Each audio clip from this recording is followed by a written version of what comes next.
Olá, boa tarde a todos. Estamos começando a nossa segunda palestra da 16ª Semana da Física. Estamos aqui com o Samuel Ramalho Avelino. Ele possui graduação em Física pela Universidade de Brasília, é especialista em Física Médica pelo Instituto Nacional do Câncer e mestre em Engenharia Biomédica pela Universidade de Brasília. Atualmente é físico médico no Vita Centro Avançado de Radioterapia e no Hospital Universitário de Brasília.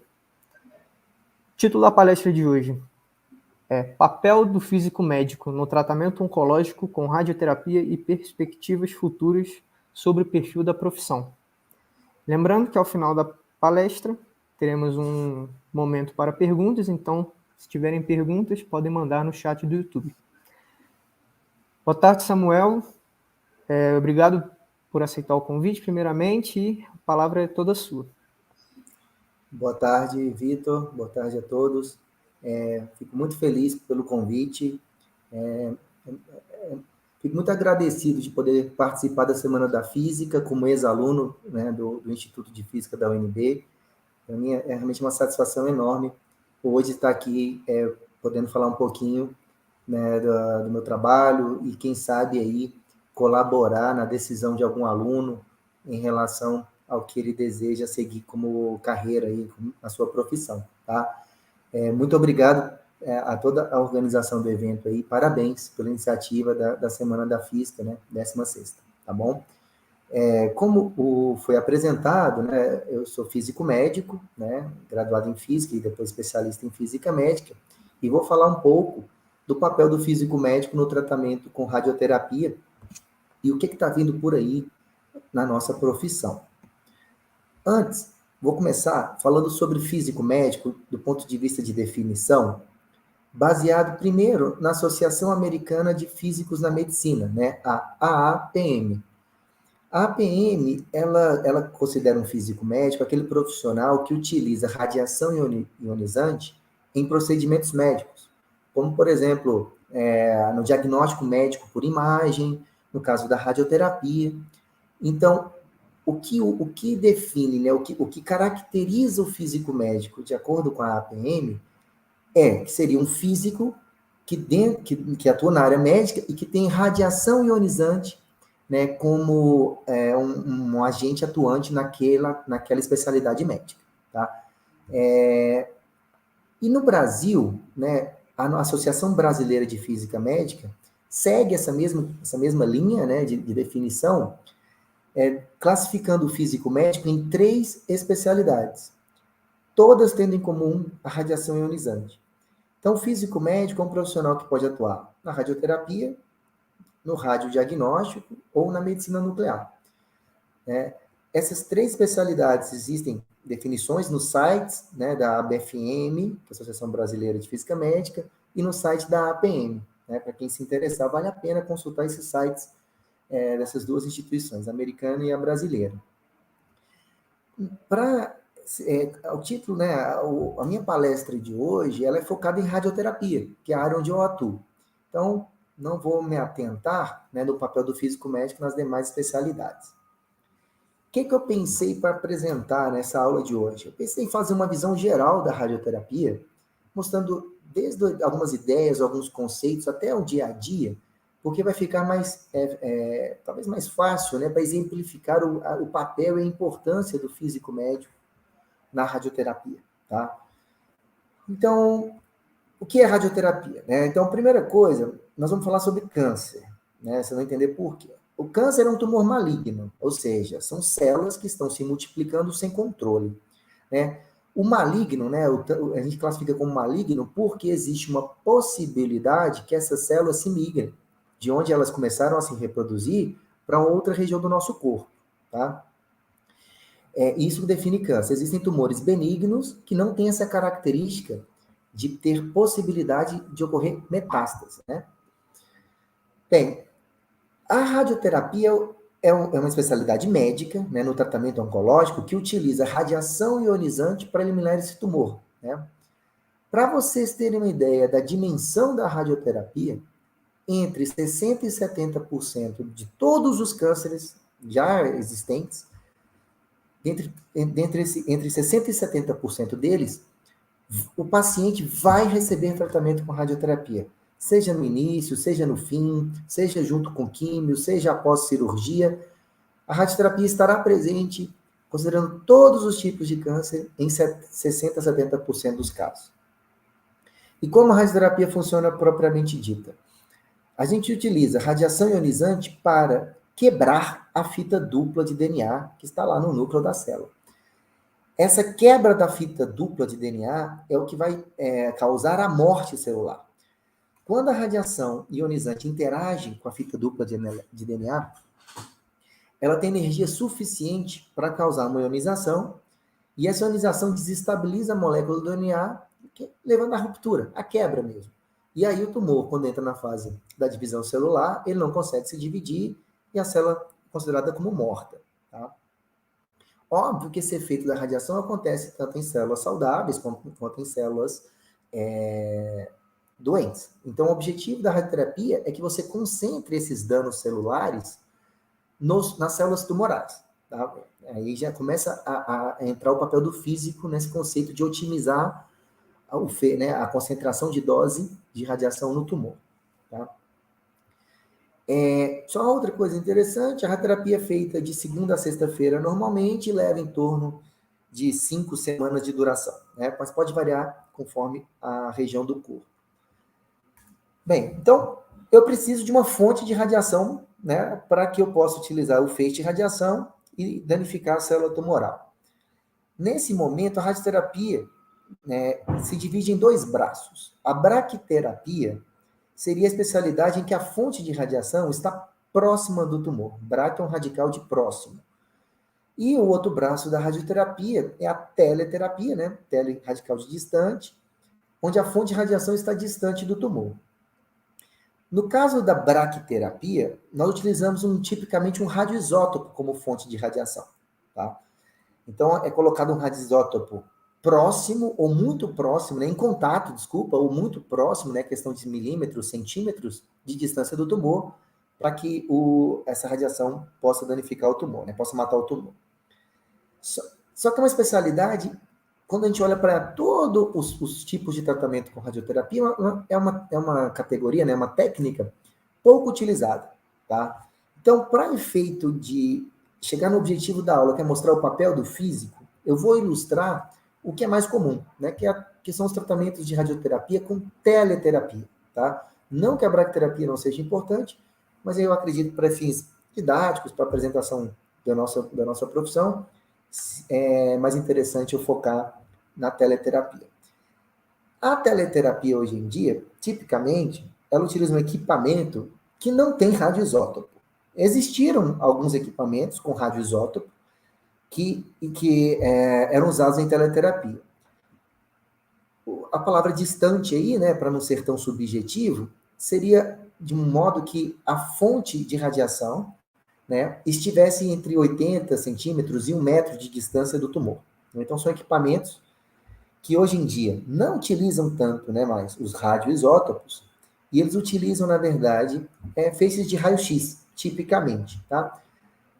Existem vários tipos de equipamentos, mas também, para fins didáticos, eu resolvi falar do que é mais comum no mundo, né? Não é só característica do Brasil. Fiquem tranquilos que essa aula, por mais que eu esteja fazendo algumas exemplificações, eu estou, de fato, mostrando para vocês uma visão geral que representa muito bem o nosso trabalho e a nossa especialidade, tá? A física médica e, no caso, a radioterapia. Então, dentro da radioterapia, quando nós falamos de teleterapia, o principal equipamento produtor de radiação é o acelerador linear, né? Ele é um equipamento muito versátil, que pode tratar tumores basicamente em todas as regiões do nosso corpo, tá? No cérebro, na próstata, na mama, no pulmão, no colo de útero. Todos os tumores, em geral, eles podem ser tratados com esse equipamento. Como eu falei, ele não utiliza nenhum radioisótopo, eu vou explicar um pouquinho o funcionamento dele ali logo mais. Né? Ele é muito seguro, e interessante que, do ponto de vista de feixes de radiação, ele pode utilizar tanto feixes de fótons, né? Ou feixes de elétrons. Então, seria um feixe de radiação particular, né? Com feixes de elétrons. De acordo com a localização do tumor, o físico ali, né, pode selecionar qual tipo de radiação é mais adequado. Essas máquinas também, além de tratar o paciente, elas se aprimoraram de uma forma que você consegue fazer imagens de localização do tumor antes do paciente receber a dose de radiação. Isso traz precisão, né, porque você consegue saber onde o tumor está antes de disparar o feixe de radiação, seja por uma imagem do tipo raio-x, seja por uma imagem do tipo tomografia. E esses equipamentos também, eles possuem acoplados a ele acessórios que permitem que o feixe de radiação se conforme, né, seja entregue na mesma forma do tumor. Eu vou exemplificar também mais à frente. Esse acessório chamado MLC, ele permite isso, uma conformação do feixe, para você não irradiar desnecessariamente tecidos saudáveis. Mas o que eu queria mostrar? Uma coisa muito interessante, não sei se vocês sabiam, é que o físico médico, ele começa a trabalhar muito antes da clínica começar a funcionar. Quando você vai montar um serviço de radioterapia, é necessário um físico médico fazer um projeto de blindagem. E isso até causa um pouco de ciúmes aí na construção civil, né, nos engenheiros civis, porque o físico, ele faz um cálculo para definir as espessuras das paredes, né? Por quê? Por que o físico? Porque essas paredes são definidas em função do tipo de radiação que o equipamento emite. Então, nós conhecemos as propriedades da radiação e as propriedades do concreto ou do chumbo, né, de todos os materiais que podem ser usados para fazer a parede da sala. Então, o físico já tem um papel fundamental. É obrigatório um físico fazer o projeto de blindagem da sala que vai receber o equipamento.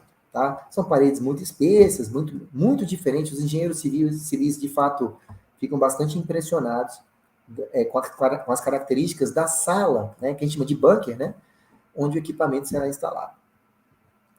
E o físico acompanha a obra, porque você tem que garantir que seu projeto está sendo cumprido para que não ocorra vazamento de radiação ao término da obra. Né? Então, o físico acompanha as dimensões, o espaço interno, tudo isso o físico médico, especialista em radioterapia, já começa a atuar, lá no começo. O físico também é fundamental no processo de importação e transporte desses equipamentos. Né? Por se tratarem de equipamentos que emitem radiação, existe um rigor muito grande nos processos de importação. Então, o físico participa do despacho, né, das autorizações dos órgãos de controle para que a máquina seja importada. Então, tem um papel muito importante nisso. Outra coisa interessante, o físico também já tem que estar presente desde o começo da instalação do equipamento. Né? Todos os fabricantes de equipamentos de radiação, eles obrigam que tenha um físico acompanhando cada etapa desse processo para garantir que todas as especificações do manual do fabricante estejam sendo cumpridas durante a instalação. E quando a máquina fica pronta, né, a gente faz um processo chamado aceite do equipamento, que é basicamente o fabricante tem um checklist de itens que devem ser verificados para garantir que ele está funcionando corretamente. Então, eu queria ilustrar que antes da gente receber o paciente na sala, no físico já se envolver na parte clínica, ele já é fundamental na parte de projeto e de implantação da clínica de radioterapia. Tá? Bem, e aí depois tem uma outra etapa. Antes de receber os pacientes, é necessário fazer o que a gente chama de comissionamento. O que é isso? Quando a gente estuda lá a física médica, né, os conceitos de física médica propriamente dito, né, aplicados na radioterapia, nós temos vários parâmetros dosimétricos que precisam ser medidos previamente, antes do paciente vir para a clínica. Então, nós temos que conhecer as propriedades dosimétricas do feixe de radiação daquele equipamento. O que isso significa? é saber como que o feixe de radiação se comporta ao penetrar, por exemplo, no tecido humano. Então, nós fazemos medições, experimentos, para caracterizar o comportamento do feixe ao interagir, tipicamente, na água, né? Todo esse processo de comissionamento é feito usando um simulador de água, como se fosse um aquário mesmo, né? A gente coloca detectores dentro desse objeto simulador, chamado também de fantoma, e nós medimos as características do feixe, por exemplo, no eixo horizontal, no eixo vertical, né? Então a gente consegue gerar tabelas, gráficos, que ilustram uma série de condições previamente definidas por protocolos da física médica. É obrigatório varrer esses protocolos fazendo essas medições, porque com isso eu gero uma pasta de cálculos de tratamentos. Todos esses dados vão ficar em uma espécie de banco de dados. Seja um banco de dados físico, né, papel, né, uma pasta mesmo impressa, seja no computador, que eu vou falar mais à frente. Então, todos esses dados do comissionamento, eles vão para um banco de dados que serão importantes depois para calcular a dose, né, que o médico vai prescrever. Então, eu uso essas medições feitas no comissionamento para conseguir fazer o que o médico me pede, que eu vou falar mais à frente também com muito mais detalhe, tá? Então, essa etapa é muito interessante, tipicamente é uma semana de medições de 8 da manhã até a hora que você consegue, é bem intenso, prazeroso para quem gosta de física experimental, eu adoro, então eu acho muito interessante você caracterizar esse equipamento. Só para você ter de curiosidade, tipicamente, o que a gente faz é medir curvas como essas, que a gente chama de percentual de dose profunda, né, que seria, no eixo horizontal seria a profundidade, no eixo vertical o percentual de dose, ou seja, mostra o comportamento da dose de radiação em função da profundidade que você se encontra em relação à superfície, né? Então, profundidade zero seria a superfície, no caso do paciente, ou no caso desse experimento, seria desculpa, pessoal. Esse comportamento de dose, ele pode ser, acontece tanto no paciente quanto nesse experimento aqui no Fantoma.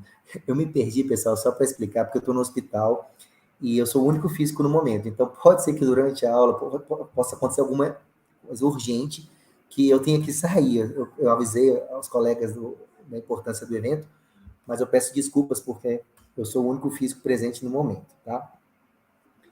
Então, só para ilustrar como é que a gente mede isso, basicamente é você usar, como eu falei, uma espécie de um aquário com detector de radiação dentro, e quando você varia a posição do detector dentro dessa profundidade aqui da água, você consegue correlacionar a quantidade de dose que aquele detector recebeu em uma determinada posição, né?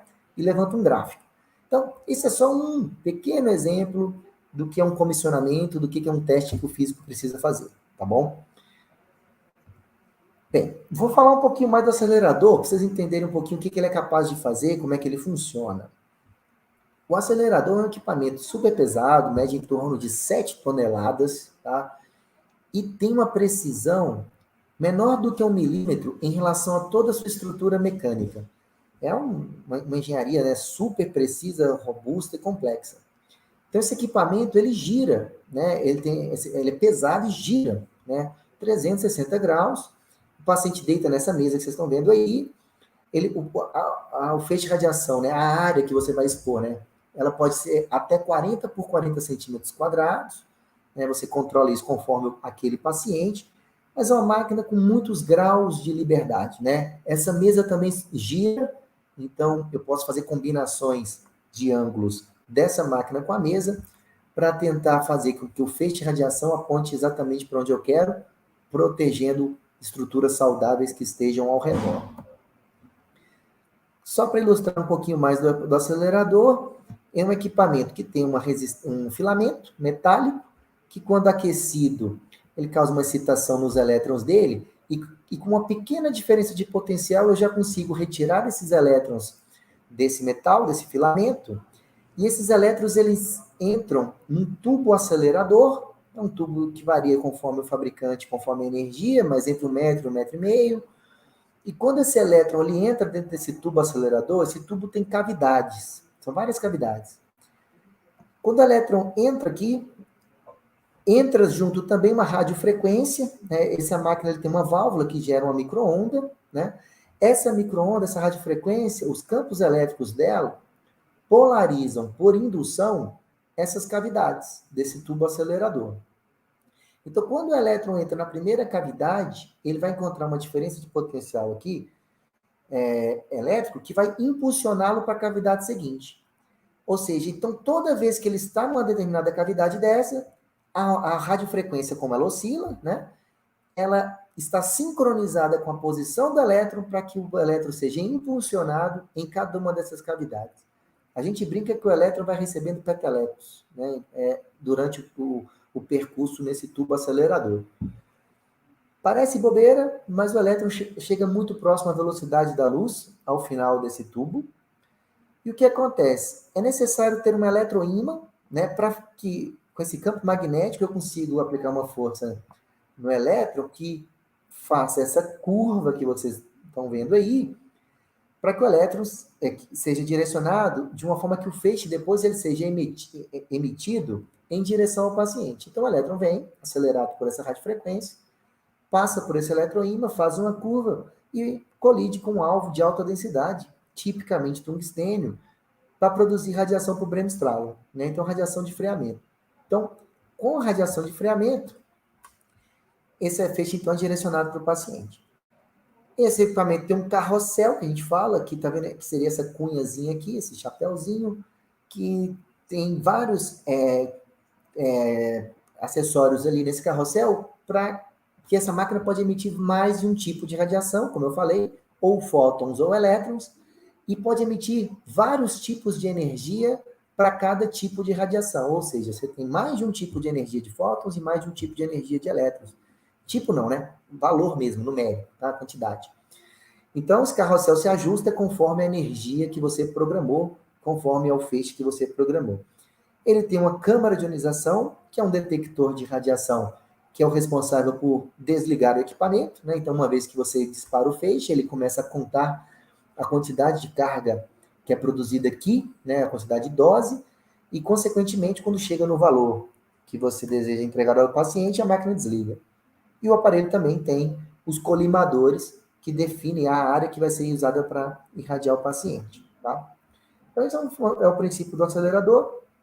Como eu falei, hoje em dia, eles têm acessórios de imagem acoplados, então, aqui essa máquina, por exemplo, além do feixe de radiação terapêutico, você tem um feixe de raio-x acoplado, que com esse feixe de raio-x você pode, por exemplo, gerar, seja um raio-x mesmo, ou uma própria tomografia, como essa imagem aqui ao lado. Se vocês perceberem, tem duas imagens aqui, né? Como se fosse um jogo de xadrez aqui. São duas imagens sobrepostas. Então, o que esse software faz, o que esse computador faz? Ele sobrepõe a imagem que serviu de referência, que eu vou comentar mais à frente, com a imagem com o paciente deitado dentro da mesa, já em cima da mesa, deitado. Então, o médico consegue ter certeza que o tumor está na posição que deveria estar em relação ao que foi planejado. Tá? Existem outros sistemas bem sofisticados de localização do tumor, né? Por exemplo, quando é um tumor que é influenciado pelo diafragma, o equipamento pode ter uma câmera muito parecida com o Kinect, né? O princípio de funcionamento, que você pode colocar algum objeto no tórax do paciente que sirva de referência para você controlar o feixe de radiação. Ou seja, quando o paciente está, por exemplo, no máximo da inspiração, o feixe dispara. Quando o paciente expira, o feixe desliga. Então, ou seja, fica um esquema de gating, que a gente fala, liga e desliga. Isso é muito relevante para tumores que são influenciados pelo diafragma, né, pela produção, né, pelo movimento respiratório, tumor de fígado, pâncreas, pulmão. Né? Então, todos esses tumores, quando você tem um equipamento como esse, você consegue fazer um sincronismo do feixe de radiação com o ciclo respiratório do paciente. Tá? E se você diminui a quantidade de tecido saudável que você precisa irradiar. Bem, então, feita essa introdução de radioterapia, do aparelho, eu queria falar do fluxo de tratamento, né? Eu também já falei antes, né, do papel do físico na fase pré-operacional, né, do projeto de blindagem e tudo mais, comissionamento. Mas eu acho que na hora do que a gente fala aqui agora do fluxo de tratamento é o que fica mais claro o que é o dia a dia do físico médico. Antes, só para você também, para não deixar de falar, né, como eu falei, radioterapia tipicamente trata câncer, uma pequena parcela de tumores benignos, né? Então, primeira coisa que o paciente vai precisar é de um diagnóstico, né? Ele não vai chegar para fazer diagnóstico lá no serviço de radioterapia. Então, o paciente já vem diagnosticado, né? Isso quem acompanha é o médico, né? Fazer essa consulta médica né, já com o diagnóstico. Então, o paciente marca uma consulta para o médico avaliar a situação dele.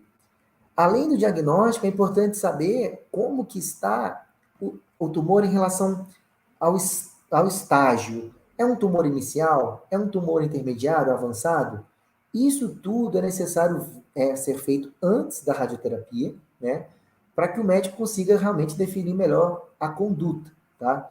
Então, a gente observa se já tem metástase, se o tamanho do tumor, se os linfonodos, né, se a cadeia de drenagem próxima ao tumor já está comprometida ou não, tudo isso entra nessa conta. Porque aí o médico pode avaliar. Primeira coisa, é um tratamento curativo? Eu vou curar esse paciente? Isso é uma decisão médica. É um tratamento paliativo? Tem justificativa de eu fazer? É um tratamento fundamental, por exemplo, para melhorar a qualidade de vida? É um tratamento que eu vou curar? Tudo isso, pessoal, é caso a caso. Sempre me perguntam, radioterapia funciona? Câncer, eu costumo dizer que é um conjunto de mais de 100 doenças. Um câncer no cérebro é totalmente diferente de um câncer na próstata, né? Então, isso depende muito, né? E aí o médico define a conduta. O que eu acho legal vocês saberem? A nossa especialidade, mundialmente falando, ela fica um pouco na sombra da oncologia clínica, da quimioterapia. Isso não é coisa do Brasil, é característico. Embora seja absolutamente uma especialidade reconhecida pela sua eficiência, pela sua qualidade. Então, a radioterapia num cenário curativo pode ser, inclusive, exclusiva. Então, por exemplo, um câncer de próstata, não sei se vocês sabiam, ele pode ser tratado exclusivamente com radioterapia, né? E é um tumor super comum, né? Então, a radioterapia tem um papel incrível, que o paciente, às vezes, não precisa nem operar, né? A radioterapia não envolve cirurgia. Muitas vezes, a radioterapia também pode ser usada para tratamento de pulmão, sem necessidade de cirurgia. Então, hoje, você pode fazer um tratamento de pulmão somente com radioterapia. Mas, de uma maneira geral, nós dizemos que, o tratamento do câncer, de fato, a maioria dos casos, o paciente é submetido a mais de um tipo de tratamento. Então, por exemplo, muitas vezes, nesse caso do reto, ele às vezes vai fazer a radioterapia primeiro, depois faz quimio e depois faz cirurgia. Então a gente chama de neoadjuvante. Muitas vezes, no caso da mama, você faz o tratamento da mama e depois a paciente vai para a radioterapia fazer um complemento, porque pode existir células tumorais próximas daquele leito cirúrgico. Tá? Então, isso só ilustra a importância da radioterapia. Tem inúmeros casos que eu poderia falar aqui, cabeça e pescoço. Às vezes a radioterapia entra junto com a quimio de modo concomitante com o objetivo de cura. Todos esses exemplos, a radioterapia tem um papel de cura, de excelente grau de resposta, né? Tem cenários também paliativos, que não são menos importantes. Né? Imagina uma pessoa no final da vida com sangramento que não tem o que fazer, com uma dor que não tem morfina que segure. Então, a radioterapia pode ser usada para descomprimir tumores que estão dificultando a respiração, né? Como esse exemplo aqui, um tumor no tórax. Então, se o paciente não consegue respirar, não tem nada que ele possa fazer, ele não pode ser operado. Isso, para mim, é tão nobre, muitas vezes, quanto um tratamento curativo. Né? Tem situações que está comprimindo a medula, que o objetivo não é curar o paciente, é simplesmente evitar que ele fique tetraplégico, porque o tumor pode comprimir a medula ao ponto que não tenha mais transmissão, né, de sinal na medula espinhal. Então, é isso. Né? Assim, é uma especialidade muito versátil, não tem cirurgia, né? Não tem envolvimento de cirurgia. Aqui é só um exemplo, né, que eu já falei, vou passar um pouco mais rápido, é um tratamento normalmente diário, média 25 sessões, mas tem um desvio padrão incrível, como vocês estão vendo aí, né? Tem tratamentos de um dia, tem tratamentos de 40, e algumas clínicas com mais tecnologia, às vezes, conseguem diminuir essa média de sessões, tá? Quando você tem mais tecnologia hoje em dia, em geral, uma das coisas que você consegue é diminuir o número de vezes que o paciente vai até a clínica fazer o tratamento. Bem, Médico consultor, o paciente vai fazer radioterapia, já sabe qual é o estadiamento, já sabe qual é a conduta, e aí entra uma etapa chamada planejamento, antes do tratamento. Em ambas etapas, o físico é fundamental, né? De agora para frente, o físico entra fortemente no fluxo, porque no planejamento nós temos que definir o equipamento, qual a energia de radiação, qual tipo de feixe de radiação, a posição que o paciente vai deitar, como que ele vai ser imobilizado para não se mover durante a exposição, quais são os órgãos saudáveis que devem ser protegidos, como vai ser irradiado, como o feixe vai ser usado. Tudo isso aqui eu vou ilustrar rapidamente para vocês entenderem melhor. Então, por exemplo, a primeira coisa é definir a posição que o paciente vai se deitar. Se o paciente for tratar um tumor na região da cabeça e pescoço, nós temos que confeccionar uma máscara, né, previamente, para imobilizar e reproduzir a posição. Então, tumores na cabeça e pescoço ou no cérebro, usem essas máscaras. Se for um tumor na pelve, vamos ter que usar acessórios para reproduzir a posição dos tornozelos, joelho, coxa. Se for tumor na mama, a mesma coisa. Então, essa etapa física normalmente cria um protocolo, valida com o médico, e isso é confeccionado por um técnico, não é pelo físico, mas o físico basicamente define para cada região do corpo qual a melhor forma de se posicionar no paciente. Depois disso, entra uma etapa dentro do planejamento que é a simulação. Do que se trata? É a escolha de qual exame de imagem será usado para identificar o tumor. Se nós usamos raio-x, a gente chama de convencional, ou 2D, né? Por ser bidimensional. O raio-x traz informação bidimensional. Se você for utilizar uma tomografia para definir o seu alvo, né, de tratamento, a gente fala que é uma simulação conformacional 3D. Porque por mais que a tomografia seja um conjunto de cortes planares, né, bidimensionais, quando você coloca ele alinhados, né, você consegue ter uma imagem volumétrica. Eu vou ilustrar mais à frente. Então, falando um pouquinho de cada uma delas. A convencional, por ser raio-x, você tem pouca informação, né? A gente fala que é uma imagem pobre, porque você consegue ver basicamente osso. Então, para tratar uma metástase óssea, tudo bem, é uma técnica bastante válida até hoje. Porém, ela está em desuso. Vou dar um exemplo, nesse exemplo aqui do cabeça e pescoço. O paciente tem um tumor na garganta. Se você faz uma radiografia por si só, você não sabe onde está o tumor. Você vai conseguir ver as informações de anatomia óssea, né? As vértebras, a mandíbula, a maxila, o crânio. E aí você começa a ter que criar estratégias. Tá vendo? Tem um aramezinho aqui, é um fiozinho metálico que a gente coloca por fora, tá na pele do paciente, que o médico apalpou, viu que ali tem um tumor, e ele coloca aquilo para ajudar a guiá-lo nessa imagem, para ele saber onde que ele vai ter que direcionar o feixe. Naturalmente, dá para perceber que é uma técnica bem mais simples. Tipicamente, a gente peca pelo excesso, a gente não pode correr o risco de proteger tumor, né? Então, os campos de radiação tendem a ser maiores, né?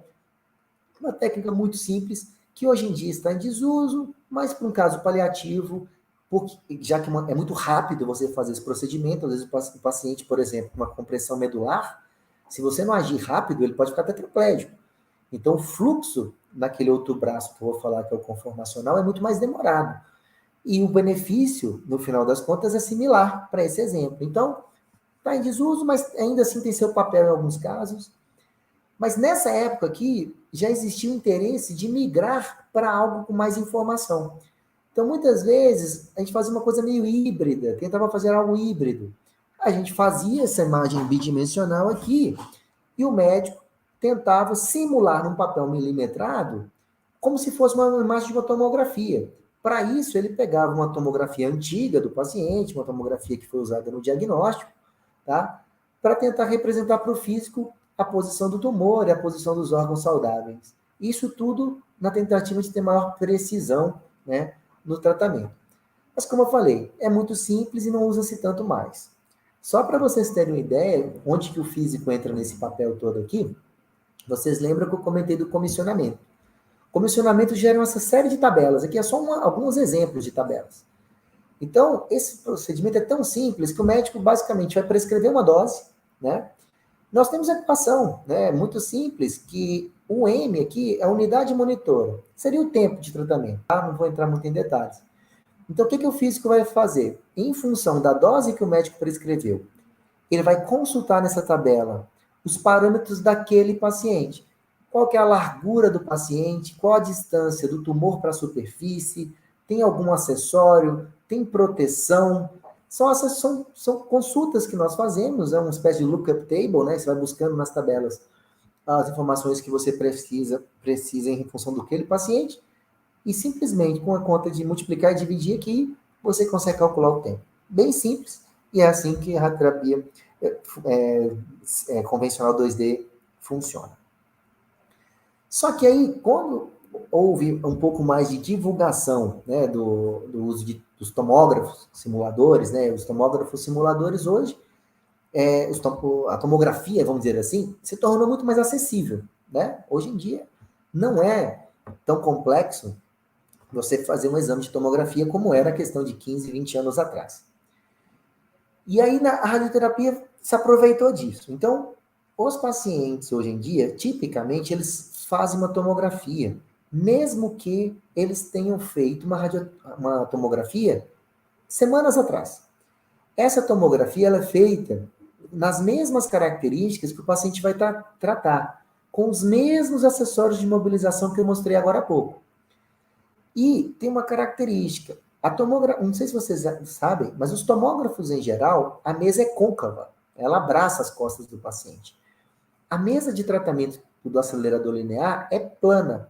Esse é um outro motivo que obriga a tomografia a ser feita novamente, porque não é usual no radiodiagnóstico usar uma mesa plana no tomógrafo. Então, você tem que adaptar a mesa, você coloca um acessório, uma mesa plana, né, em cima aqui da mesa normal, para que o paciente se deite, simulando a mesa de tratamento. Né?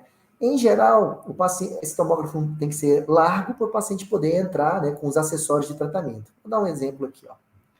Então, nesse modelo de planejamento, onde vai ser feita a tomografia, o paciente já faz a tomografia no mesmos acessórios, veja, com a máscara, com esse acessório chamado retrator de ombros.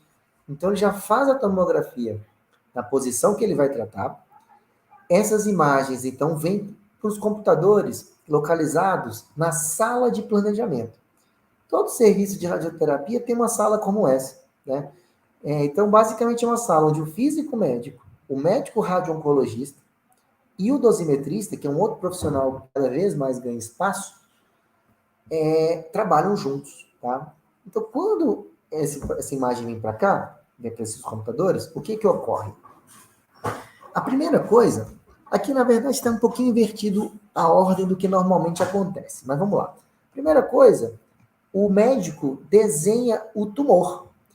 Corte por corte da tomografia, o médico vai delinear a região tumoral, baseado tanto na imagem dessa tomografia quanto outros exames. Se o paciente tiver feito uma ressonância, se o paciente tiver feito um PET, né, uma cintilografia, qualquer exame de imagem pode ser usado para ajudar o médico. Além disso, o médico, baseado, né, no protocolo feito com os físicos, ele define uma região ao redor do tumor que precisa ser tratada. É uma região de incerteza. O paciente, por mais imóvel que a gente tente que ele fique, ele é um ser humano, ele pode se mover 1, 2, 3 milímetros, não importa, mas ele pode se mover. Tem incertezas naturais, né? Do próprio equipamento, da mesa, de tudo. Se você somar todas as incertezas, elas têm que ser menores do que a incerteza dessa sua margem. Então, o que o médico faz? Desenha o tumor. O dosimetrista desenha as estruturas saudáveis, os órgãos próximos daquela região que são saudáveis. As glândulas parótidas, a medula, no caso a mandíbula, a cavidade oral, laringe, faringe, tudo isso. Quando eu falei que está um pouquinho invertido, que alguns serviços, primeiro o dosimetrista desenha os órgãos saudáveis e depois o médico. No fundo, tanto faz. Tá? Então, basicamente, feito esse delineamento das estruturas, olha, isso tem que acontecer em todos os cortes da tomografia. Né? Muitas vezes são centenas, né?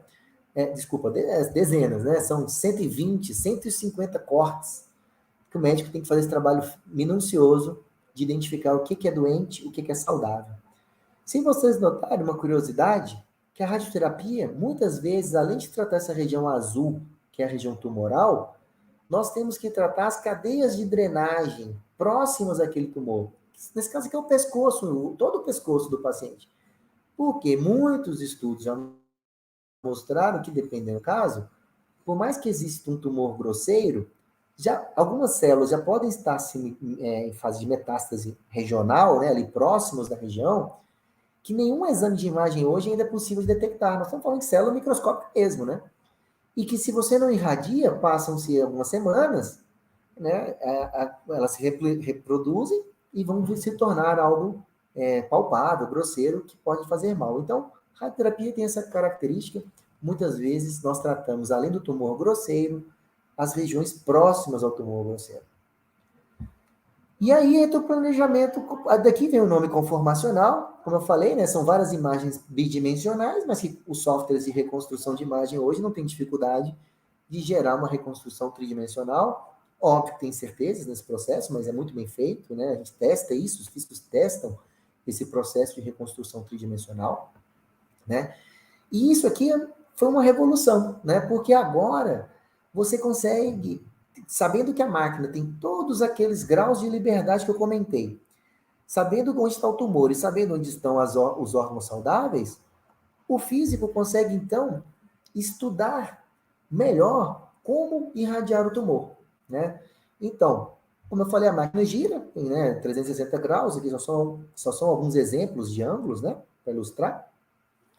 Então, o que é que o físico tipicamente faz? Quando o médico faz aquele desenho, ele encaminha para o físico e fala, olha, eu quero tratar o tumor com tal dose e eu quero que você respeite as doses de tolerâncias dos órgãos saudáveis. Eu vou mostrar mais à frente.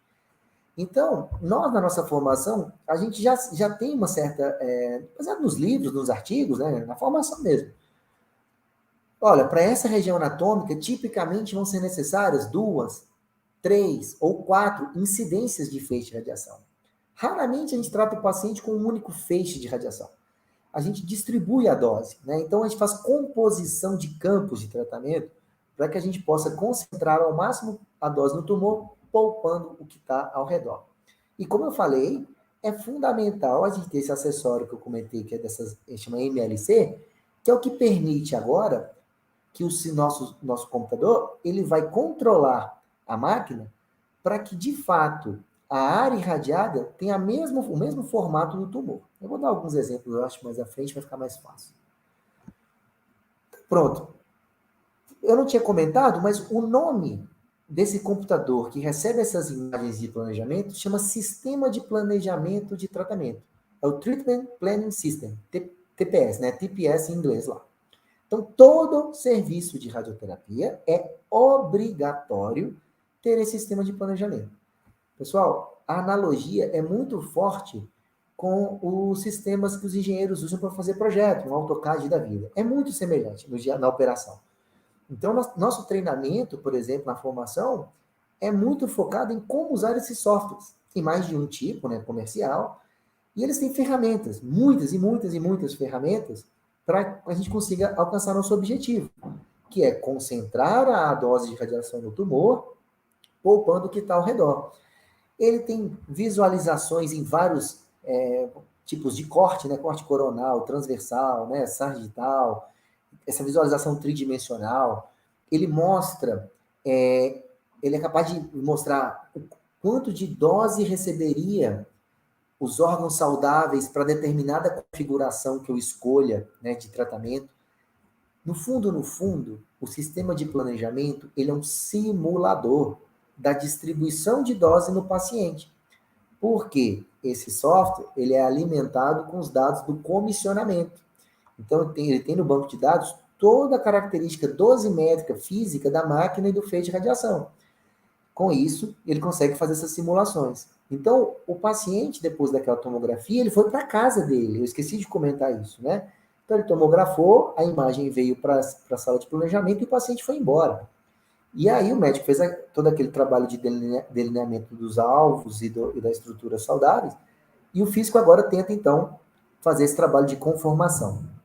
Só para vocês ilustrarem, né, aqui, na verdade, esses exemplos desses slides, Por ter tomografia, é um planejamento conformacional. Mas eu quis ilustrar, na verdade, como eram feitos os tratamentos bidimensionais, né? Os convencionais, aqueles que eu falei que eram com raio-x.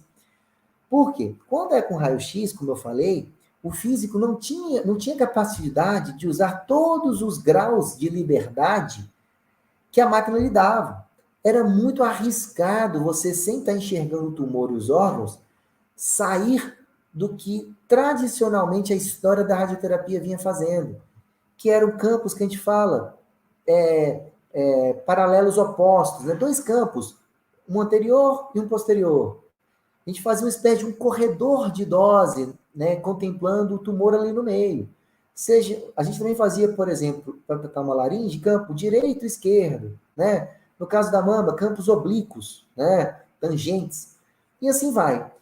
Mas a radioterapia funciona, tá? Isso aqui não quer dizer que a radioterapia não funciona. É importante, o que eu queria mostrar é que houve uma evolução significativa, né? Que diminuiu a toxicidade da radioterapia. A radioterapia hoje é muito menos tóxica do que era a questão de alguns anos atrás. Então, cada setinha dessa, só para reforçar, era um campo de tratamento, é um disparo do feixe, tá? Então, por exemplo, vamos pegar um exemplo aqui dessa mama, tá? Tipicamente, olha, eram 2 disparos por dia, o físico define o tempo, o físico define o ângulo, o físico define a área, mas eram 2 disparos, né? A máquina ficaria ligada um tempo aqui, giraria e ficaria outro tempo aqui. O médico prescreveu 28 sessões de 1,8 grays, a nossa unidade, né? A gente usa muito centigray, né? Com 10 a menos 2 na frente aqui. Então, seria 28 de 180 centigrays. Então, se eram 28 sessões, 2 campos por dia, a gente chama isso de campo. Né? Esse feixe aqui é um campo de tratamento. Então, seriam 56 campos no total. Então, a gente media muito a radioterapia, assim, se o caso era complexo ou não, pela quantidade de campos que ele precisava. No caso da próstata, por exemplo, eram 4 campos de tratamento por dia, 36 sessões, seriam 144 campos no final. Só que o planejamento conformacional melhorou muita coisa. Então, o físico podendo ver o tumor e podendo ver o que está saudável ao redor, permite ao físico uma personalização muito grande, né? Então, um câncer de estômago, que tipicamente era tratado com 2 ou 4 campos, que a gente fala cima para baixo, baixo para cima, direita, esquerda, direita, hoje a gente consegue enxergar outros ângulos que tornam o tratamento menos tóxico. A mesma coisa nesse exemplo de um câncer no canal anal. Esse campo de próstata, só para efeito de comparação, a gente pode fazer mais campos, né? Aumenta a quantidade de campos e, consequentemente, a gente consegue uma distribuição de dose muito mais próxima do tumor, né? Poupando o reto, a bexiga, o fêmur. Então, cada vez mais, os físicos conseguiram fazer planos menos tóxicos, mais conformados. Tá? Isso tudo no sistema de planejamento. Nós fazíamos 1, 2, e muitas vezes nós fazemos várias opções para que o médico possa escolher qual que é a melhor para aquele doente. Tá? E ocorreram novos avanços. Tá? Aquilo ali é uma radioterapia conformacional 3D. Hoje, já tem técnicas ainda mais avançadas, que eu vou só comentar, que, ao invés de ser um campo estático, por exemplo, onde você define a forma do campo, né, o formato do campo, e o tempo que aquele campo vai ficar expondo radiação, ao invés de ser desse jeito, o que acontece? A radioterapia de intensidade modulada, né, o IMRT, né, uma sigla em inglês aqui, ela pega esse campo que tipicamente era estático e faz dentro daquele mesmo ângulo que o equipamento está apontando, a gente chama de gantry, pessoal. Eu posso ter falado aqui, né, por conta de ser nosso jargão, essa parte do acelerador que se move, o nome dela é gantry. Tá? Então, por exemplo, para um determinado ângulo do gantry do acelerador, você tem subcampos. Então, esse campo ele é composto agora de pequenos campos. Isso tudo feito de modo inverso. O que a gente quer dizer com isso? Os sistemas de planejamento passaram a trabalhar da seguinte maneira. O físico utiliza uma função custo que ele fala os seus objetivos para o sistema. Eu quero cobrir o tumor com tanto de dose e eu defino um peso de importância para aquele objetivo. Faço isso para todos os objetivos que eu quero, seja em relação ao tumor, seja em relação aos órgãos saudáveis. E aí a máquina busca soluções para esses subcampos. O que esses subcampos fazem no final das contas? Eles aumentam o grau de modulação, por isso que a gente fala de intensidade modulada. O campo de radioterapia estático, né? Se você dispara um feixe de radiação, independentemente da área, seja um quadrado, seja um retângulo, seja uma área irregular, toda aquela área ela é homogênea. Toda aquela área recebe aproximadamente a mesma dose de radiação. Com o IMRT, cada ângulo desse tem uma distribuição de dose extremamente complexa. Por quê? Porque o sistema consegue, né, por método de função-custo, seja um método numérico, seja um método mais determinístico, né, minimizando a função-custo, ou um método mais randômico, os fabricantes implementaram das duas maneiras, mas qual que é o objetivo disso? Você causar essa modulação num feixe que tipicamente era homogêneo, para que as isodoses façam essas curvas. Né? As distribuições de doses, agora a gente fala que elas ficam muito mais conformadas do que eram no 3D. As distribuições de doses conseguem fazer formatos que com planejamento 3D eram muito difíceis. Tipicamente, formatos em U, né? Ou um C, né? Tipo, parece uma letra C. Quando você quer fazer formatos côncavos, a gente tinha muita dificuldade de fazer isso com 3D. Com o IMRT isso ficou muito mais simples e muito eficiente. Então, essa técnica revolucionou a radioterapia. Cabeça e pescoço é um grande exemplo, né? Diminuiu muito a toxicidade. Só que era uma técnica um pouco mais demorada do que a técnica antiga. E, felizmente, os fabricantes rapidamente resolveram esse problema, transformando esse tratamento, que tipicamente era uma composição de vários campos, né? Com subcampos dentro deles, né? Ou seja, aqui é um exemplo com 7 ângulos, né? Que a máquina ficaria disparando feixe. Hoje em dia, os tratamentos com a VMAT aqui, né? Volumetric Modulated Arc Therapy, a máquina gira e o tempo todo ela está distribuindo o feixe de radiação. Então a máquina emite radiação em um tratamento durante a máquina fica emitindo radiação enquanto a máquina está girando. Ela não liga e desliga. Ela fica girando. Aquele MLC que eu falei, ele se movimenta constantemente durante esse movimento e o tratamento ficou muito mais rápido e ainda mais conformado. Você consegue fazer distribuições de dose muito mais próximas ao formato real do tumor do que com IMRT, às vezes, ou com 3D, tá? Então, foi um grande avanço. Tá?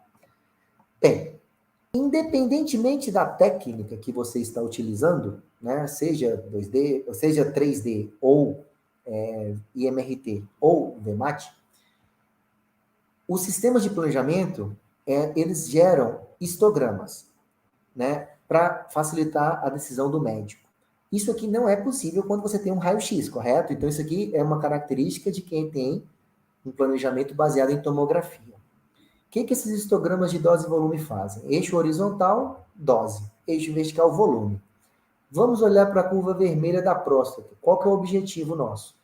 Que 100% da dose do médico, prescrita pelo médico, esteja em 100% do volume tumoral, correto? Então, é isso que o médico gostaria, que 100% da próstata recebesse 100% da dose que ele prescreveu. Note que isso aqui forma um ombro, né? Muitas vezes a gente ultrapassa um pouco a dose que o médico quer e tudo, mas essa é a característica de uma distribuição de dose em relação ao alvo.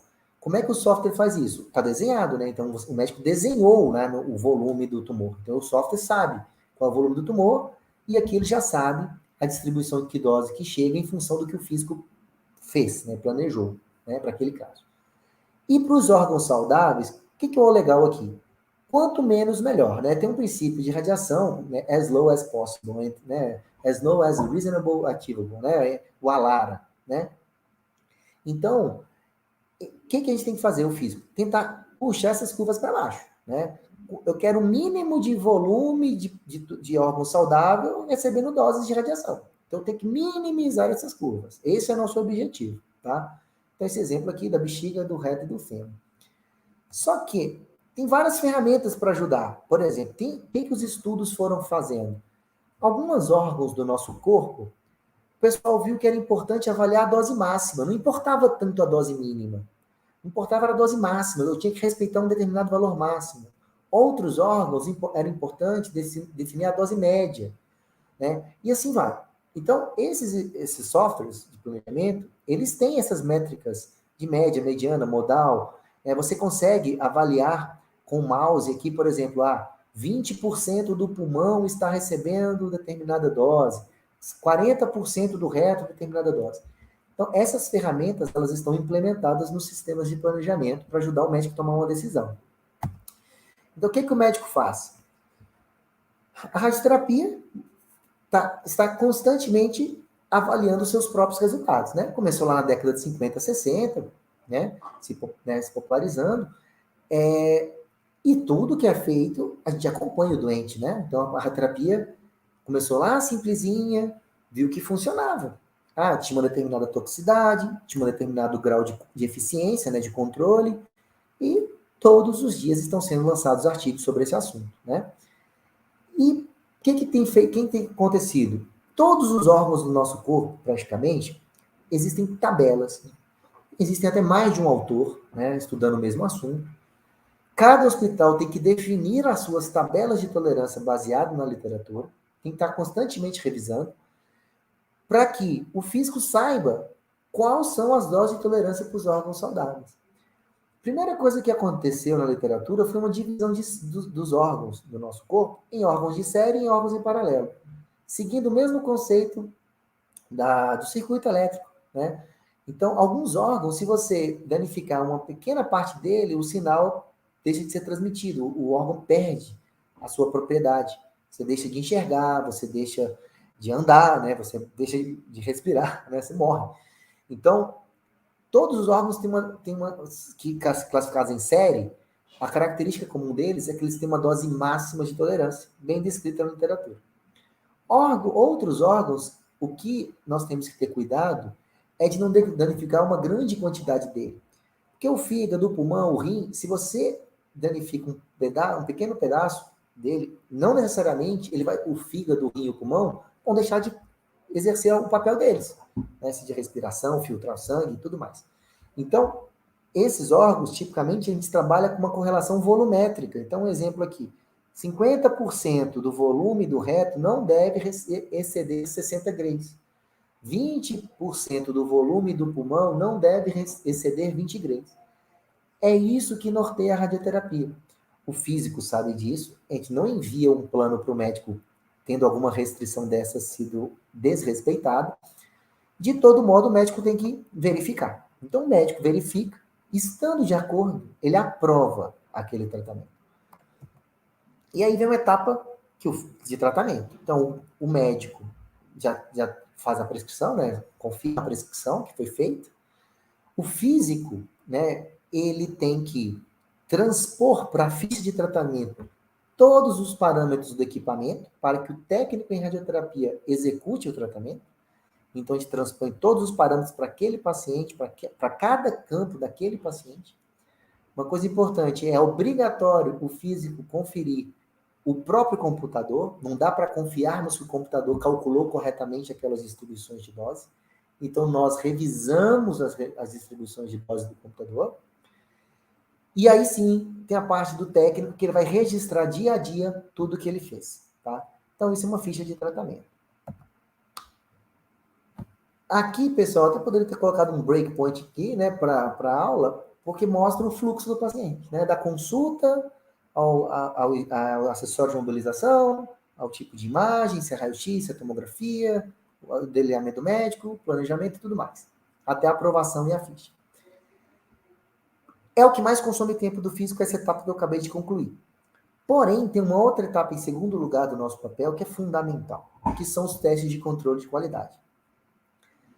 Existem vários protocolos, você é obrigado a definir qual é o seu. Quando você vai começar um serviço de radioterapia, você submete para a Comissão Nacional de Energia Nuclear um plano de radioproteção.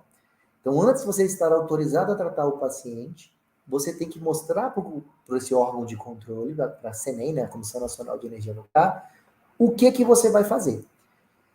Então, existem testes inúmeros. Testes que são diários para testar o acelerador linear, tem testes mensais, testes semanais, anuais, com vários protocolos, com vários graus de tolerância para você saber se tem que tomar alguma atitude ou não.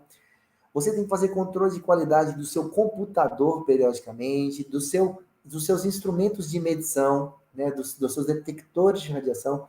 São inúmeros testes. Tipicamente, claro, feito nos finais de semana, à noite ou de madrugada, né? Então, isso normalmente o físico faz antes, fora do horário da agenda de paciente, tá? O físico ajusta, Samuel, alguma coisa? Várias coisas sim, outras são os engenheiros do equipamento que ajustam. Então, isso também consome bastante tempo. Os dosimetristas também, de alguma maneira, têm cada vez mais entrado aqui para ajudar, mas ainda assim é uma tarefa obrigatoriamente do físico assinar isso. Detalhe, eu esqueci de falar, todo tratamento de radioterapia, o físico tem que ter um físico assinando o tratamento, assim como esses testes de controle de qualidade. São exemplos, aqui é um exemplo assim, genérico. É um teste que tipicamente a gente faz um experimento, a gente usa aqui um filme dosimétrico, né, aqui é um filme, para você avaliar um tratamento de MRT, por exemplo, né, que a gente tem que fazer isso antes do paciente fazer o tratamento dele. Então, antes do paciente começar a tratar, a gente faz um teste personalizado daquele doente. Então, nós irradiamos esse filme dosimétrico, é um filme muito interessante, ele não é sensível à luz visível, e ele muda de cor com a efeito de radiação. Então, você depois escaneia esse filme, por exemplo, e compara a medição do filme com o valor previsto pelo seu sistema de planejamento, o TPSI, né, o Treatment Planning System. E aí o físico tem que aprovar isso. Isso é só um exemplo conceitual, tá? Normalmente não se usa tanto mais filme, mas ilustra muito o trabalho do físico. Tá? Pode ser feito desse jeito sim até hoje.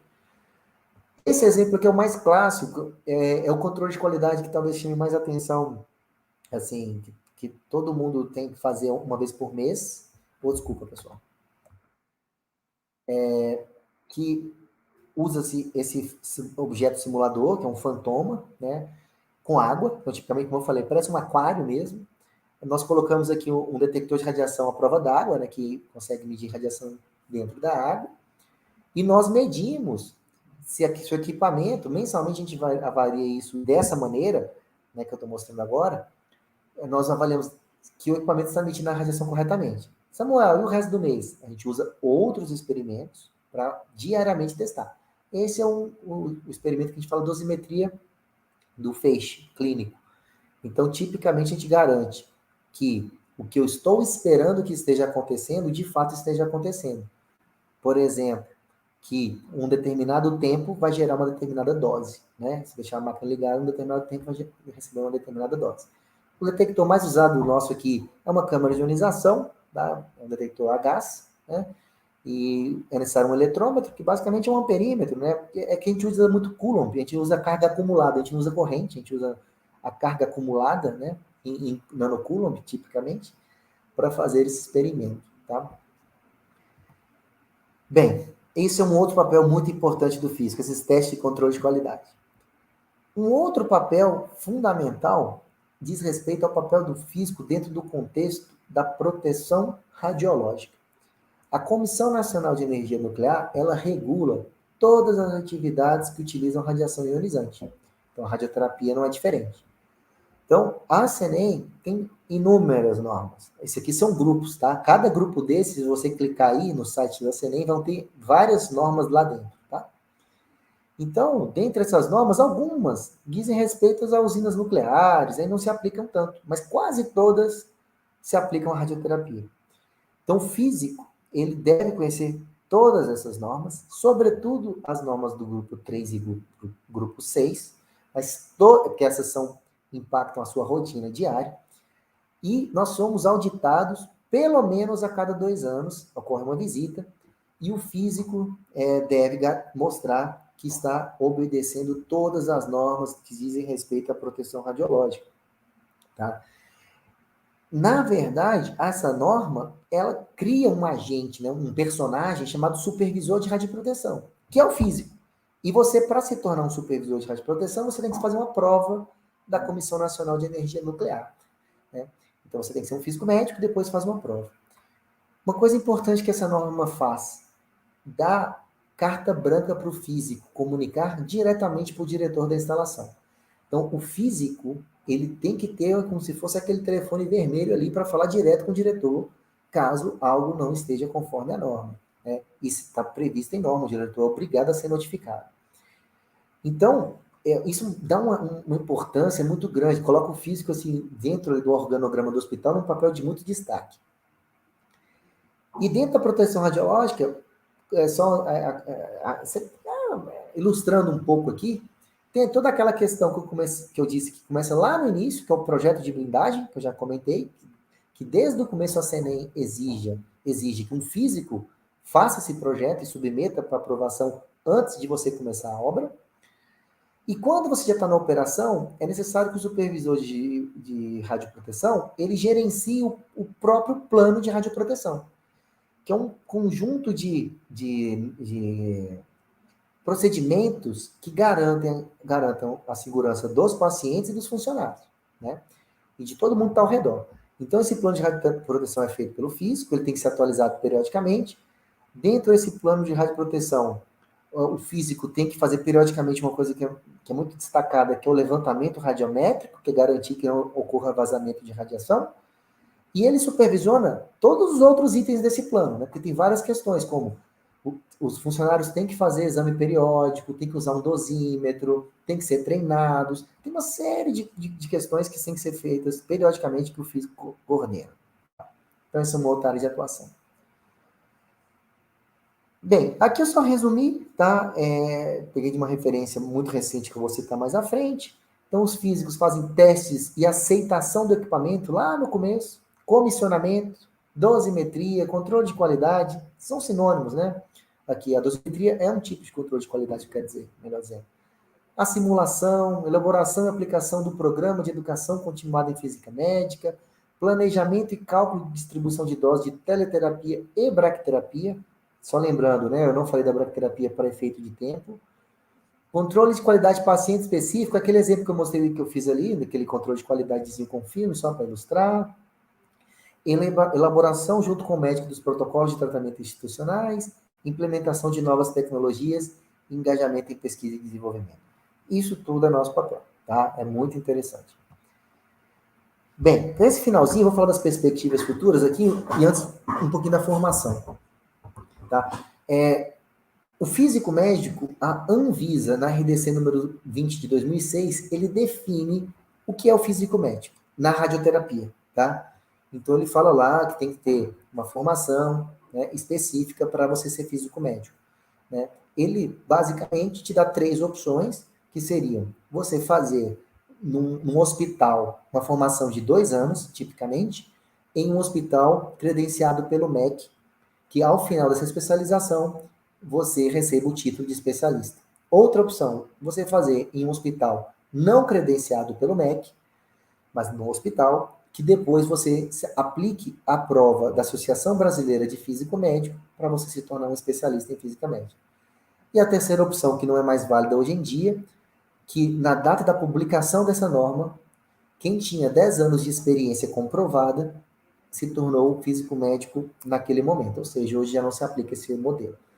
Então, o físico médico, ele passa por uma formação, não tem como. Então, não tem como sair da graduação e você ir para a área de trabalho. Eu não vou entrar tanto em detalhe, porque eu não quis, mas tem no site da BFM, tá? Tem na própria norma, fiquem à vontade para consultar e depois me mandarem dúvidas se tiver. Existem agora outras normas que também obrigam o físico, né? Então, a CENEM obriga um supervisor de radioproteção, que como eu falei, tipicamente é um físico que vai cuidar disso, na norma 301, e a CENEM obriga também um especialista em física médica no serviço, que é essa mesma definição da Anvisa. Então, a CENEM antes não existia uma norma, então a partir de 2014 ele também quis reforçar que é obrigatório um físico. Então, tanto a Anvisa quanto a CENEM obrigam que tenha um físico especialista. No caso da CENEM, é até mais rígido. Eles obrigam presença de físico em tempo integral no serviço. Então, na hora que você liga a máquina, até a hora que você desliga, no final do dia tem que ter físico. Ou seja, na prática, você força que todo serviço tenha pelo menos um físico especialista que pode ser também supervisor. Ele pode acumular esses dois papéis, de supervisor e especialista. O que eu quero dizer? Não existe serviço de radioterapia sem físico médico, tá? Isso é fato. Onde existem capacitações?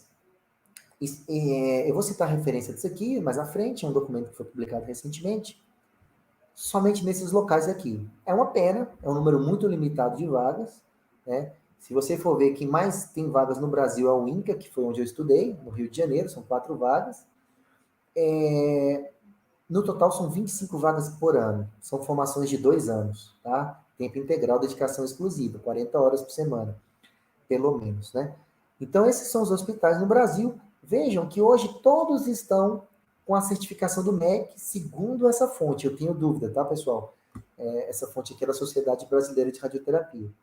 A questão de 5 anos atrás, somente o INCA tinha essa certificação do MEC, tá?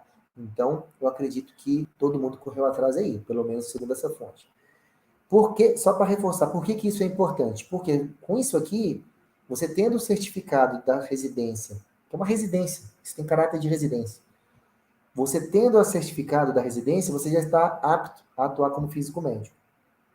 Se essas residências não fossem credenciadas pelo MEC, você, ao término da residência, você tinha que fazer a prova da Associação Brasileira de Físicos Médicos. Note que tem esse mestrado profissionalizante na UERJ, né, que é um mestrado que o pessoal tem entendido como uma formação também para o físico médico, tá? Como ser possível. Então, você poderia fazer esse mestrado e depois pleitear a prova. Mas são apenas 25 vagas por ano, isso é um grande problema. Esse slide que eu peguei, essa fonte, tá nesse documento aqui, ó. O que é isso? A Sociedade Brasileira de Radioterapia, ela está com um projeto muito interessante de projetar a radioterapia para 2030. Então, esse projeto começou ano passado, em 2020. Eles fizeram um documento que seria uma projeção como estamos em 2020 e onde queremos estar ou onde estaremos em 2030. E foi acabado de publicar no site que mostra um panorama de toda a radioterapia. Um documento muito bem escrito, óbvio que cabem críticas dos especialistas, né? E críticas estão surgindo, talvez possa ter alguma alteração, mas nesse relatório preliminar desse ano, tem dados muito interessantes. Então, eu vou falar um pouquinho da perspectiva do físico, né, agora, falando aqui agora, vou falar um pouquinho do que esse documento mostra, mas antes, não tem como deixar de dizer algo que está impactando todas as profissões, eu acredito, né, acho que praticamente não tem exceção, que seria a automação dos processos, né? Então, isso pode muito impactar a rotina do físico médico nos próximos anos, pela característica que vocês viram do que o físico faz, principalmente no planejamento. Então, a inteligência artificial entrou forte na radioterapia, né? Tem entrado. Ainda não chegou ao ponto de existir normas, até estudos mesmos, que mostram algumas substituições do físico por softwares. Mas todo mundo acredita que é uma questão de tempo, né? Então, quando a gente olha todo o potencial que a inteligência artificial tem, né, para nos trazer respostas que vocês viram, que nós estamos falando ali, de um planejamento que usa uma função custo para reduzir a dose em tecidos saudáveis e potencializar a dose em tumores, né? Então, com os dados Big Data, né, pegando os dados do que eram planejamentos bons, o que eram casos bem-sucedidos, logo, nós vamos ter provavelmente soluções ideais feitas por inteligência artificial para isso, né? Então, isso vai impactar significativamente. Notem, né, como o número de publicações científicas aumentou significativamente aqui de 2019, 20, 21, 20, 20, 19, 18. De 2018 para cá, tem aumentado muito fortemente o número de publicações de inteligência artificial na terapia. E logo isso vão se tornar produtos comerciais, provavelmente. E quando a gente olha, também um estudo recente, que acho que é de dezembro do ano passado, mostrando onde que a inteligência artificial vai entrar, note aqui embaixo esse fluxograma verdinho. Na minha aula eu já pude explicar para vocês um pouquinho de tudo, e vocês notam que praticamente em todas as etapas já tem estudos tentando aprimorar ou usar a inteligência artificial de algum modo para otimizar o processo, para, né, reduzir a necessidade de intervenção humana. Em todas essas etapas já tem algo acontecendo, tá? Então, isso é importante vocês saberem. Samuel, isso não é motivo de preocupação para mim? Não vai haver uma redução na demanda por físicos médicos, né? Eu digo que talvez seja para mim, no sentido que eu não fui formado com isso. Então, eu preciso me adaptar a isso, né? Nesse novo, no que está por vir. Mas, para quem está na fase da graduação, que tem interesse em ir para a física médica, primeiro, já fica uma dica. Né? Não sei se hoje vocês têm tido oportunidade dentro de tudo que está dentro da graduação, de usar a inteligência artificial dentro de algum modelo físico, dentro da sua aplicação aí de interesse num PIBIC, né? Ou em algo nesse sentido. Mas o que ocorre? Já está havendo sugestões para que nos currículos das formações já ocorra um programa voltado para a inteligência artificial. Então, eu não vejo isso uma preocupação tão grande, mas, de fato, gera algum receio, porque como que o mercado vai se acomodar com isso? É a mesma preocupação, como eu falei, do próprio médico. Hoje em dia se discute se o radiologista é mais esperto do que um computador para fazer um diagnóstico, né? Então, é complexo o que está acontecendo, mas, óbvio, sempre vai ser necessário o ser humano para gerenciar isso, mas algum tipo de rearranjo, eventualmente pode acontecer sim. Mas olha que interessante, pegando esse documento aqui, vocês viram que a gente precisa de 25, formam 25 físicos por ano. Para 2030, para atender a demanda estimada, seriam necessários 630 profissionais. Note, nós estamos falando de mais 8, 9 anos, né? Não chegaria a 250 físicos, né? Se aqueles hospitais não ampliarem as vagas ou se não surgirem mais hospitais. Nós estamos falando de uma projeção da sociedade brasileira de um déficit incrível de profissionais. Tá?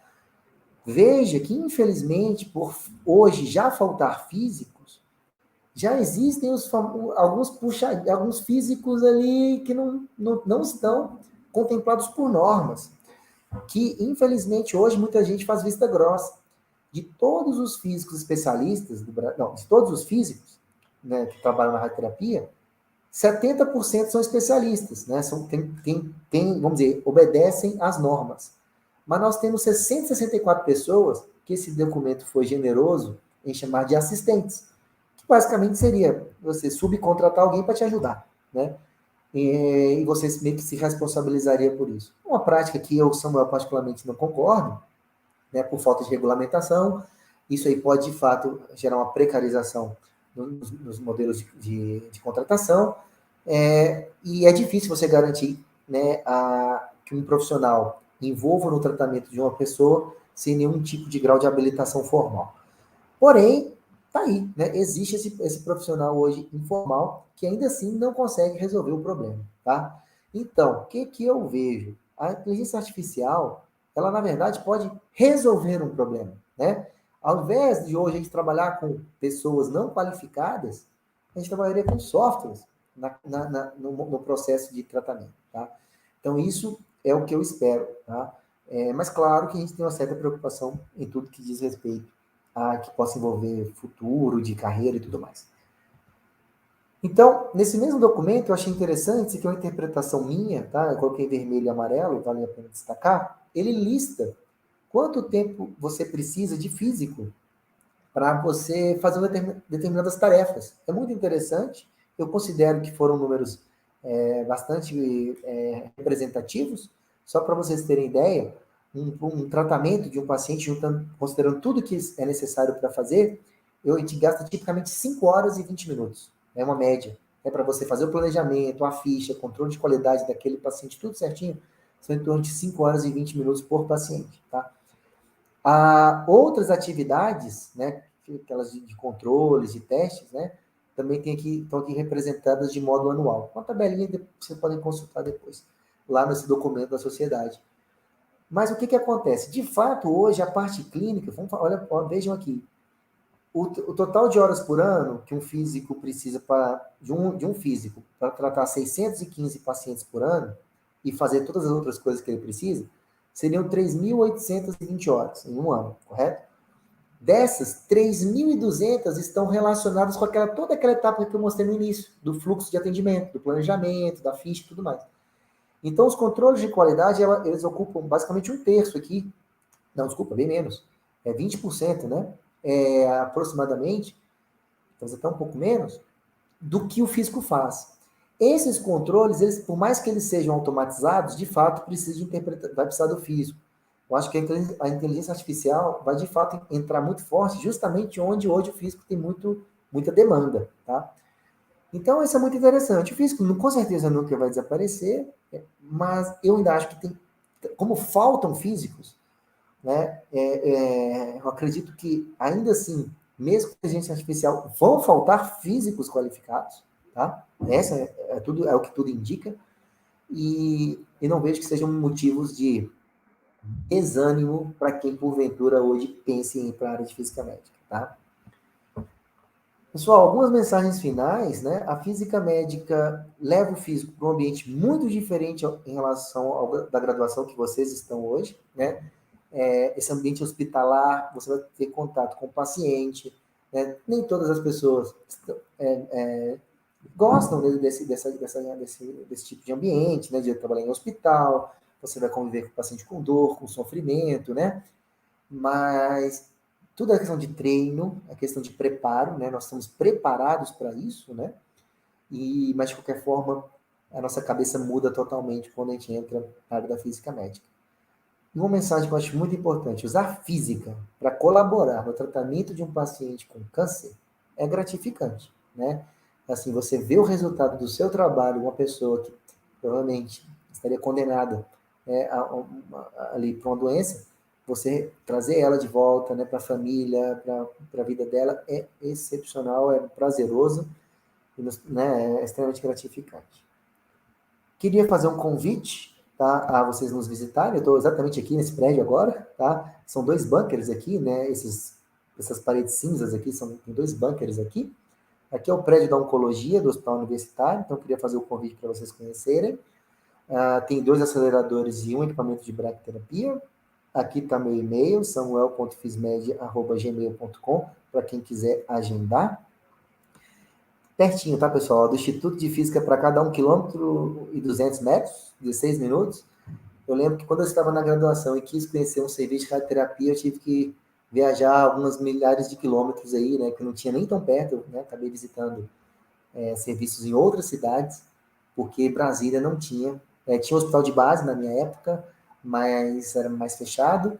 E hoje eu acho que uma oportunidade dos alunos terem no Hospital Universitário de Brasília a radioterapia, né? Eu implantei o serviço daqui, então foi um prazer muito grande, uma satisfação, porque eu formei em 2002 e 2006 e não havia radioterapia, né? Então, e logo depois, quando eu fiz a especialização, em 2009, eu já volto especialista para começar a radioterapia do HUB, né? E eu sempre imagino a radioterapia do HUB como um laboratório do Instituto de Física, no sentido se tiverem algum experimento que precisem irradiar alguma amostra, quiserem desenvolver algum trabalho mais clínico, que envolva física, nós estamos aqui para isso, fora para a questão também de conhecer a especialidade e, quem sabe, direcionar a carreira de alguém, tá? Pessoal, a apresentação era essa, tá? Queria agradecer mais uma vez o convite, né, de participar da Semana da Física. Espero que algum de vocês se interesse pela área e ajude a suprir o déficit, né? Porque realmente é uma carreira muito interessante, muito legal, motiva e óbvio que exige um pouco de perfil, né? Por isso eu quis mostrar isso, para quem quiser seguir por esse caminho, tá bom? Obrigado a todos. Se vocês têm alguma pergunta, estou à disposição. Muito bom, Samuel. Muito obrigado pela palestra. Temos algumas perguntas aqui no chat. Eu vou colocar algumas já foram respondidas também, mas acho que vale a pena comentar algumas. Teve essa aqui do Vinícius. Ele perguntou se é realizado algum tipo de teste para checar a segurança do bunker antes da abertura da clínica. Perfeito, sim. É o levantamento radiométrico. Quando você faz o projeto de blindagem, você define qual é o nível de radiação esperado ao redor do bunker. Vale dizer, né, que são feixes de fótons, então não existe uma barreira 100% efetiva, né? O fóton sempre tem uma probabilidade de não interagir com a parede e atravessar a parede.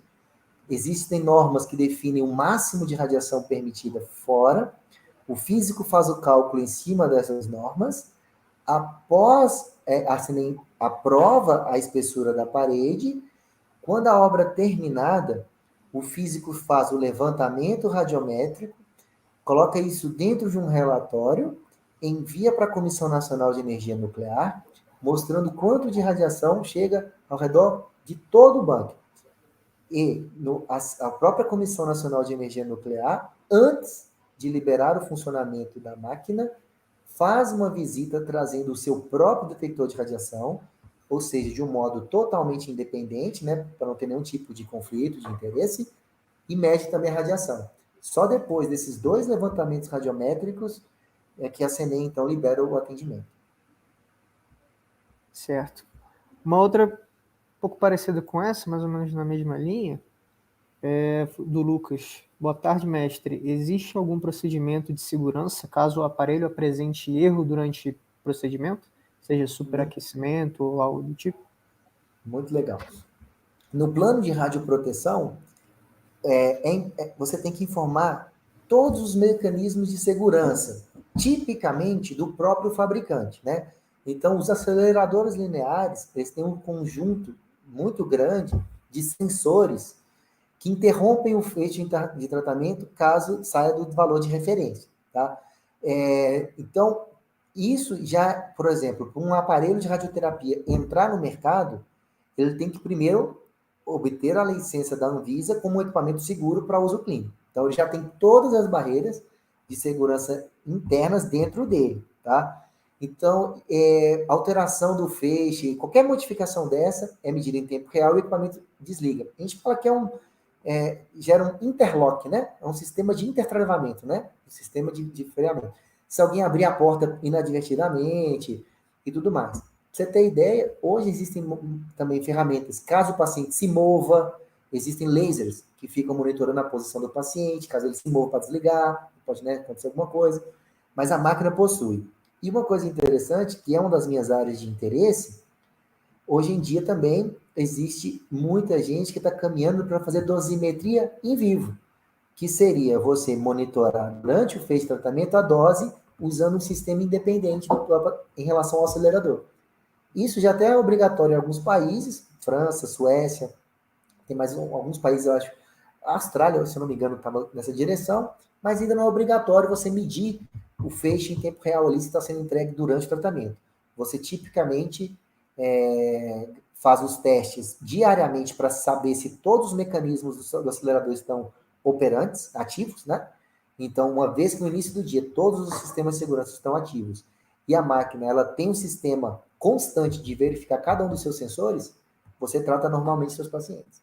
Mas existem sim sistemas para verificar se o feixe está com problema. Certo. A gente teve algumas perguntas sobre a formação para ser físico médico. E. Só um segundo, Vitor, só um segundo. Claro. Vai ter paciente? Não, mas já tá? Tá, já tá indo lá. Pode falar, Vitor, desculpa. Tiveram algumas perguntas sobre a formação do físico médico. Acho que tem uma que resume bem. Essa aqui do Hugo. Ele perguntou: em Brasília, até onde sei, não temos a formação específica para física médica. Como podemos ingressar nessa área? Físicos médicos devem fazer residência, por exemplo? Perfeito. Naquela tabela eu achei ótimo, porque está super atualizada. Tá? Em todos aqueles hospitais estão bem preparados. O mestrado profissionalizante eu não conheço, mas aqueles outros hospitais, qualquer um que você optar, você vai receber a formação necessária. o que é interessante? As provas tipicamente acontecem no segundo semestre, é como se fosse processo seletivo mesmo, variam conforme cada instituição em relação ao conteúdo. Alguns cobram conteúdos mais de física mesmo, puramente dito, outros já tentam colocar algum conceito de física médica. Assim, seria dentro da física nuclear ou dentro da parte mesmo de detector de radiação. Assuntos que dentro da graduação não seriam de rotina, mas dependendo da disciplina que você fizer, ou dependendo do tipo de estágio que você fizer, você consegue ganhar conhecimento para ajudar nessa parte. Mas, dado o nosso perfil, né, de ser, entre aspas, autodidatas, pegando o programa dessas instituições, vocês conseguiriam estudar conforme cada uma daquelas instituições que eu mostrei, né? É obrigatório, é uma residência mesmo, é caráter de residência, 2 anos, tá? A maioria tem bolsa, se eu não me engano, né? Mas tem que viajar. Infelizmente, Brasília não tem. Goiânia tinha, mas não está tendo mais, tá? Mas, basicamente, sugiro entrar naqueles hospitais, ver a data de seleção e se inscreverem caso tenha interesse. Uhum.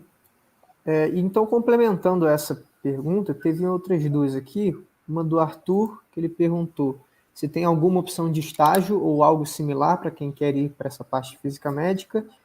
E uma outra também do Arthur.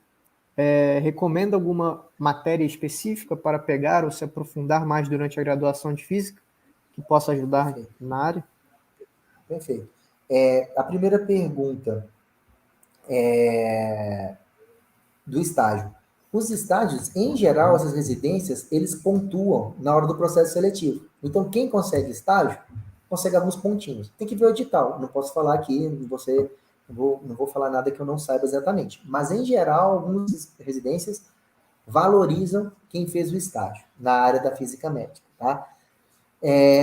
O estágio, ele não exclui a residência. Ah, e se eu ficar 2 anos estagiando? E aí? Nada, né? Não vai resolver nada. O que eu acho interessante o estágio? Primeiro, para a pessoa ver se é isso que quer, né? Porque às vezes você vai lá, se você não tem muito contato com a área, você pode ficar desagradar, né? Não era o que eu esbarrava e não gostar. Então, o estágio tem um caráter, primeiro, da pessoa se identificar ou não. O outro ponto do estágio é esse que eu falei da possibilidade de você marcar alguns pontinhos ali no processo seletivo. O HUB não tem, já teve estágio na época que não era EBSER. Mas no modelo EBSER agora, o estágio não existe estágio. O que nós conseguimos fazer, com a professora Vanessa, com o professor Pedrosa, com todo mundo, foi criar um projeto de extensão que nós não falamos para os alunos que isso vai valer pontos no processo seletivo, porque eu não sei qual que vai ser o grau de interpretação, mas que quando você olha o modelo do projeto de extensão, ele se assemelha um pouco com o estágio. Então, existiu 2 processos já dois editais de projeto de extensão, só que com a pandemia perdeu o sentido, né? Como é que você faz um estágio remoto, né? Então, perdeu o sentido. Então, está esperando agora, quem sabe as aulas voltando no segundo semestre, para o ano que vem ter. Mas, basicamente, é isso, tá? Então, assim, não tem um estágio formal. Esse projeto de extensão pode ser uma alternativa, mas também eu tentaria ver outros hospitais privados, quem sabe outros hospitais privados da cidade consigam fazer. É uma questão de correrem atrás, Google mesmo, né? E tentar ver, né, fazer contato. Tem meu contato aí, depois eu posso ajudar em alguma coisa, quem sabe. É isso, tá? Do estágio. Outra pergunta, então a HUB não tem, né? Outra pergunta era do Era que mesmo? sobre se tem alguma matéria que o senhor recomenda Ah, pegar tá. para se aprofundar.